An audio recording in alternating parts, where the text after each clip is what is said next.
We the people की spirit की हत्या करने का प्रयास किया। उन्होंने अपनी सोच और विचारधारा से अलग हर व्यक्ति और संगठन का तिरस्कार किया, उसे डिस्क्रेडिट करने की कोशिश की। देश में राजनैतिक छुआछूत को एक कल्चर बना दिया गया था।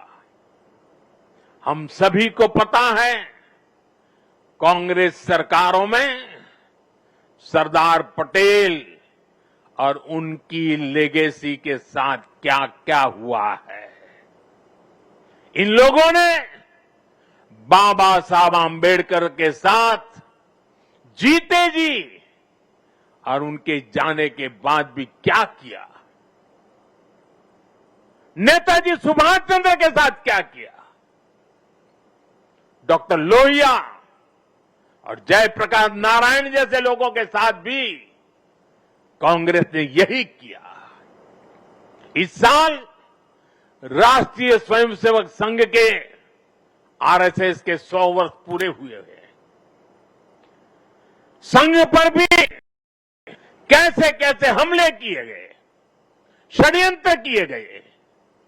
एक पार्टी, एक परिवार, षड्यंत्र। उन्हीं लोगों ने वी द पीपल की स्पिरिट की हत्या। बाहर हर व्यक्ति और हर विचार को अछूत बनाने की भरसक कोशिश हुई।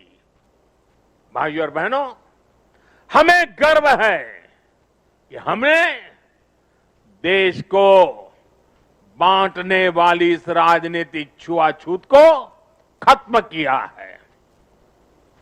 हमने सरदार पटेल की स्टैच्यू ऑफ यूनिटी बनाई। हमने बाबा साहब के पंच तीर्थ बनवाए। दिल्ली में बाबा साहब का घर, उनका महापरिनिर्वाण स्थल कांग्रेस के दौर में उपेक्षा की वजह से दुर्दशा का शिकार था। हमने उस पवित्र स्थल को ऐतिहासिक मेमोरियल में बदला है। कांग्रेस के समय में सिर्फ एक पूर्व प्रधानमंत्री के नाम पर म्यूजियम था। हमने देश के अब जितने भी पीएम हुए हैं, उन सब के योगदान को समर्पित राजनीतिक छुआछूत से ऊपर उठ करके पीएम म्यूजियम बनाया है। हमने कर्पूरी ठाकुर जैसे जननायक को भारत रत्न दिया।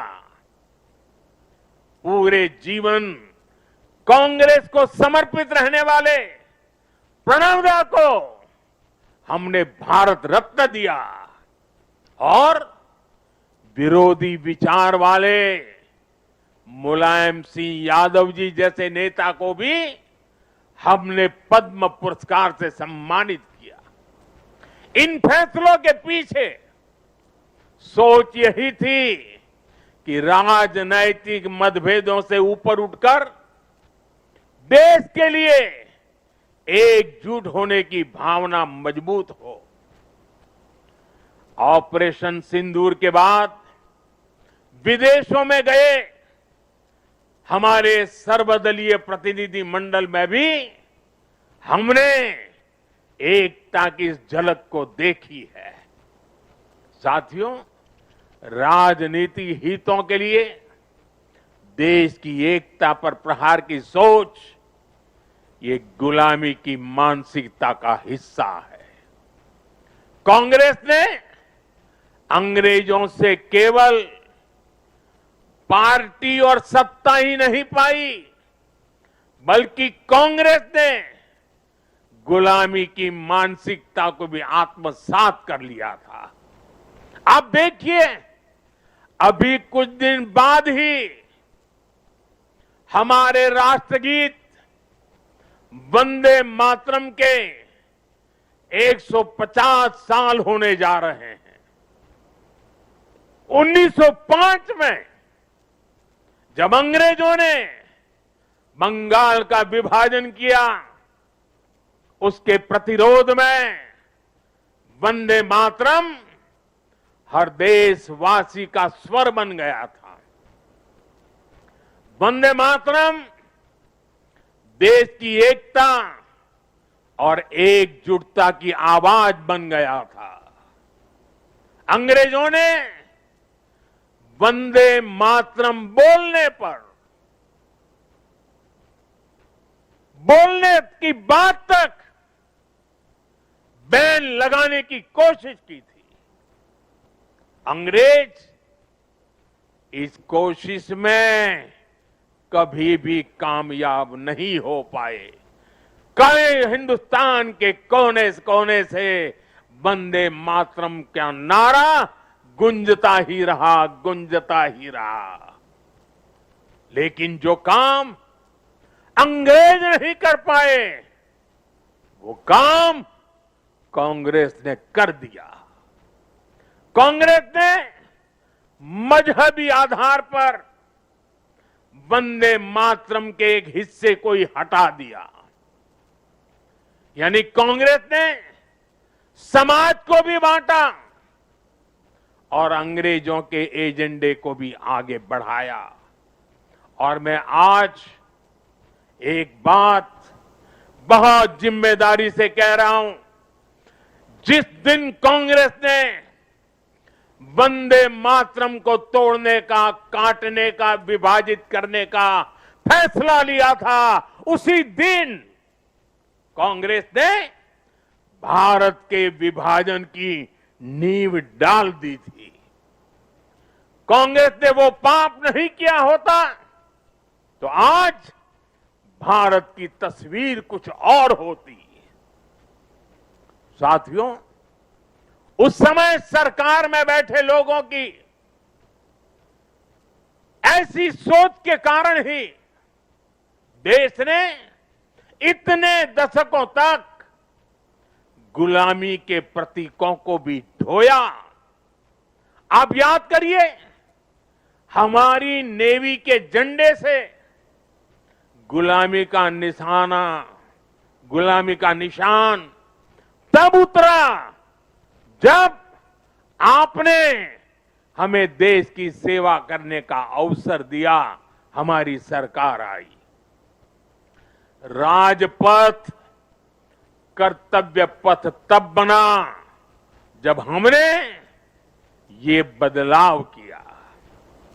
आजादी की लड़ाई में क्रांतिकारियों के बलिदानों का स्थान अंडमान की सेल्यूलर जेल, उसे राष्ट्रीय स्मारक का दर्जा तब मिल पाया था जब मोरारजी भाई देसाई की सरकार आई थी।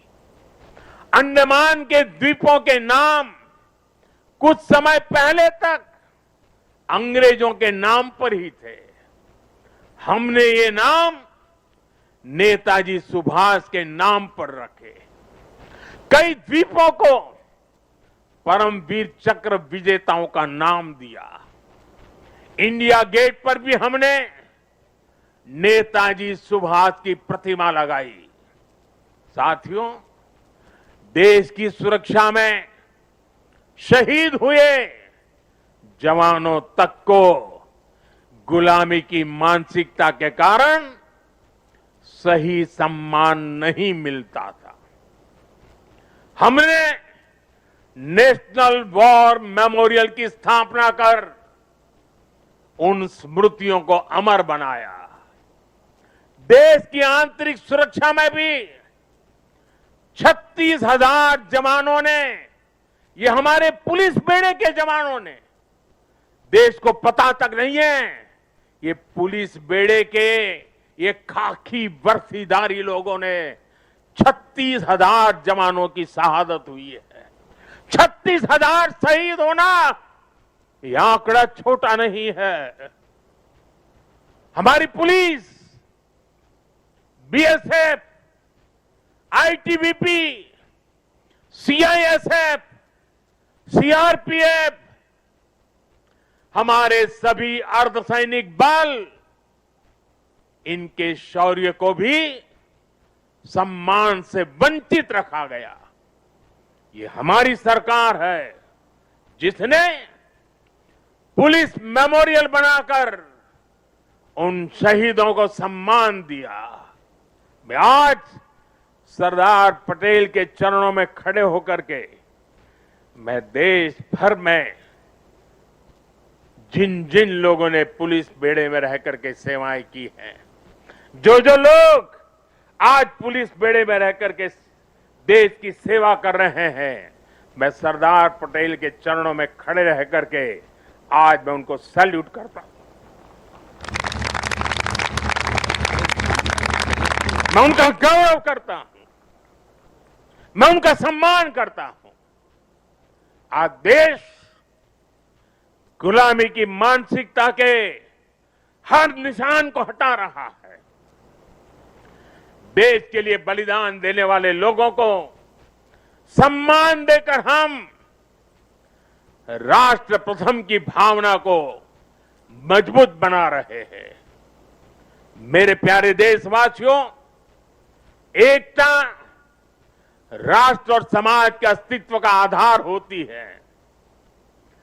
जब तक समाज में एकता है, राष्ट्र की अखंडता सुरक्षित है। इसलिए विकसित भारत के लक्ष्य तक पहुंचने के लिए हमें देश की एकता तोड़ने वाले हर षड्यंत्र को विफल बनाना होगा, एकता की ताकत से विफल बनाना होगा। इसलिए आज देश राष्ट्रीय एकता के हर मोर्चे पर निरंतर काम कर रहा है। भारत की एकता के इस अनुष्ठान के 4 आधार स्तंभ हैं। एकता का पहला स्तंभ है सांस्कृतिक एकता। ये भारत की संस्कृति है जिसने हजारों वर्षों से राजनैतिक हालातों से अलग भारत को एक राष्ट्र के रूप में अमर रखा है। हमारे 12 ज्योतिर्लिंग, 7 पुरियां, 4 धाम, 50 से अधिक शक्तिपीठ, तीर्थ यात्राओं की परंपरा, ये वो प्राण ऊर्जा है जो भारत को एक चैतन्य राष्ट्र बनाती है। इसी परंपरा को आज हम सौराष्ट्र तमिल संगमम और काशी तमिल संगमम जैसे आयोजनों के जरिए आगे बढ़ा रहे हैं। हम अंतर्राष्ट्रीय योग दिवस के जरिए भारत के महान योग विज्ञान को नई पहचान दिला रहे हैं। हमारा योग आज लोगों को जोड़ने का माध्यम बन रहा है। साथियों, हमारी एकता का दूसरा स्तंभ है भाषाई एकता। भारत की सैकड़ों भाषाएं और डायलेक्ट्स, बोलियां, ये भारत की खुली और रचनात्मक सोच का प्रतीक है। क्योंकि हमारे यहां किसी समाज ने, सत्ता ने या संप्रदाय ने कभी भी भाषा को अपना हथियार नहीं बनाया। एक भाषा को थोपने का प्रयास नहीं हुआ। तभी भारत भाषाई विविधता की दृष्टि से विश्व का इतना समृद्ध राष्ट्र बना है। हमारी भाषाओं ने संगीत के अलग अलग सुरों की तरह हमारी पहचान को सशक्त बनाया है। इसलिए साथियों, हम हर भाषा को राष्ट्रीय भाषा मानते हैं। हम गर्व से कहते हैं कि भारत के पास तमिल जैसी दुनिया की सबसे पुरानी भाषा है और हमें इसका गर्व है। हमारे पास संस्कृत जैसी ज्ञान की धरोहर है। इसी तरह हर भारतीय भाषा की अपनी खूबी है, अपनी साहित्यिक और सांस्कृतिक पूंजी है। हम हर भारतीय भाषा को प्रमोट कर रहे हैं। करें और आगे बढ़े। भारत के लोग देश की दूसरी भाषाओं को भी जानें, उनसे सीखें। भाषाएं हमारी एकता की सूत्रधार बने। और ये एक दिन का काम नहीं है, ये निरंतर चलने वाला काम है, जिसकी जिम्मेदारी हम सबको मिलकर के उठानी है। साथियों, हमारी एकता का तीसरा स्तंभ है भेदभाव मुक्त विकास, क्योंकि गरीबी और भेदभाव ही सामाजिक ताने बाने की सबसे बड़ी कमजोरी होते हैं। देश के दुश्मनों ने हमेशा इन कमजोरियों का इस्तेमाल किया है। इसलिए सरदार साहब गरीबी के खिलाफ देश के लिए दीर्घकालिक योजना पर काम करना चाहते थे।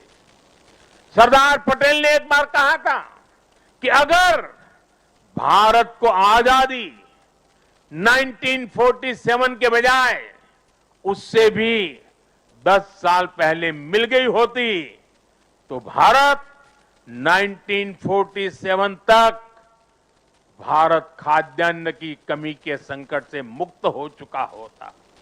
उन्होंने कहा था कि जैसे उन्होंने रियासतों के विलय की चुनौती सुलझाई, वो अन्न की कमी की चुनौती भी सुलझा कर ही रुकते। ये थी सरदार साहब की इच्छा शक्ति। बड़ी से बड़ी चुनौती से निपटने के लिए हमें यही इच्छा शक्ति दिखानी होती है। और मुझे गर्व है कि हमारी सरकार सरदार साहब के इन अधूरे संकल्प को भी पूरा करने में लगी है।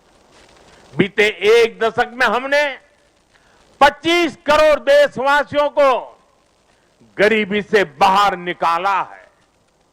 आज करोड़ों गरीबों को घर मिल रहा है, घर घर साफ पानी पहुंच रहा है, मुफ्त इलाज की सुविधा मिल रही है। यानी हर नागरिक के लिए गरिमापूर्ण जीवन, ये आज देश का मिशन भी है और विजन भी है। भेदभाव और भ्रष्टाचार मुक्त ये नीतियां आज राष्ट्रीय एकता को मजबूत बना रही है। साथियों, राष्ट्रीय एकता का चौथा स्तंभ है कनेक्टिविटी से दिलों का कनेक्शन। आज देश में रिकॉर्ड हाईवेज और एक्सप्रेसवेज बन रहे हैं। वंदे भारत और नमो भारत जैसी ट्रेनें भारतीय रेल को ट्रांसफॉर्म कर रही है। छोटे शहर भी अब एयरपोर्ट की सुविधा से जुड़ रहे हैं। इस आधुनिक इंफ्रास्ट्रक्चर से भारत को लेकर दुनिया का नजरिया ही पूरी तरह बदल रहा है। इसने उत्तर से दक्षिण, पूरब से पश्चिम देश की दूरियों को भी कम किया है। आज लोग आसानी से दूसरे राज्यों में पर्यटन के लिए जा रहे हैं, व्यापार के लिए जा रहे हैं। ये पीपल टू पीपल कनेक्ट और कल्चरल एक्सचेंज, उसका एक नया दौर है जो राष्ट्रीय एकता को बल दे रहा है। और डिजिटल रिवॉल्यूशन जो हुआ है, उसने इस एकता को नई मजबूती देने का अवसर भी दिया है। आज डिजिटल कनेक्टिविटी का भी दिलों की कनेक्टिविटी में एक नया मार्ग प्रशस्त हो रहा है। साथियों, सरदार पटेल ने एक बार कहा था, मुझे सबसे ज्यादा खुशी तब मिलती है जब मैं देश के लिए काम करता हूं। मैं भी आज हर देशवासी से यही आह्वान करता हूं, देश के लिए काम करने से बड़ी खुशी कोई और नहीं हो सकती। मां भारती की साधना हर देशवासी की सबसे बड़ी आराधना है। जब 140 करोड़ भारतवासी एक साथ खड़े हो जाते हैं तो चट्टानें खुद रास्ता छोड़ देती हैं। जब 140 करोड़ देशवासी एक स्वर में बोलते हैं तो वो शब्द भारत की सफलता का उद्घोष बन जाते हैं। हमें एकता के इसी मूल मंत्र को अपना संकल्प बनाना है। हमें बंटना नहीं है, हमें कमजोर नहीं पड़ना है। यही सरदार साहब के लिए हमारी सच्ची श्रद्धांजलि है।